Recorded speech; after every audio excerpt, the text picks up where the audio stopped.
क्या आप जानते हैं कि सभी ग्रहों में से एक ग्रह सबसे अधिक भयभीत किया जाता है? शनिदेव, कर्म के स्वामी, अपनी धीमी गति और कठोर न्याय के लिए जाने जाते हैं। लेकिन वास्तव में वे कौन हैं? आज हम स्कंद पुराण और ब्रह्मांड पुराण से शनिदेव की अनसुनी कथा को उजागर करेंगे। शनिदेव का जन्म सूर्य देव और उनकी पत्नी छाया देवी से हुआ था, लेकिन वे अपने पिता की तरह तेजस्वी नहीं थे। उनका रंग गहरा था, जो गहरी बुद्धि और वैराग्य का प्रतीक था, लेकिन उनका जन्म साधारण नहीं था। यह एक दिव्य उद्देश्य को पूरा करने के लिए हुआ था। जैसे जैसे शनिदेव बड़े हुए, वे भगवान शिव के परम भक्त बन गए। उन्होंने कठोर तपस्या की और दिव्य ज्ञान की खोज की, लेकिन सूर्य देव ने अपने पुत्र के गंभीर स्वभाव को गलत समझा। जब उन्होंने शनिदेव का गहरा रंग और गंभीर स्वभाव देखा तो उन्होंने अपने ही पुत्र को अस्वीकार कर दिया, जिससे पिता पुत्र के बीच एक बड़ी खाई बन गई।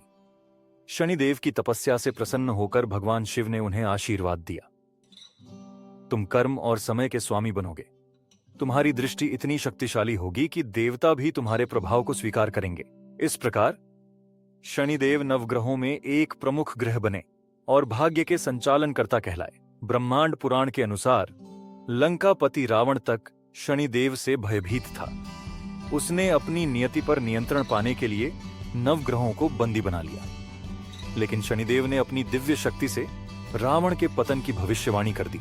यह सिद्ध कर दिया कि कोई भी काम भी,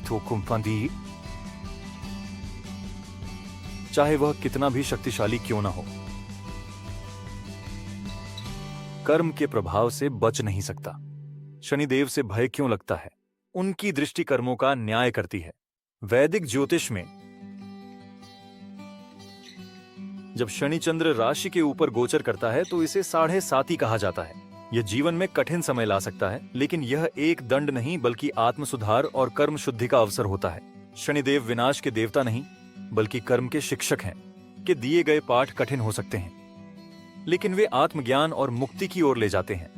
जो व्यक्ति धर्म और अनुशासन का पालन करता है, उसे शनिदेव का आशीर्वाद प्राप्त होता है। शनिदेव की कृपा से हम सभी अपने कर्मों को सुधारें और धर्म के मार्ग पर चलें।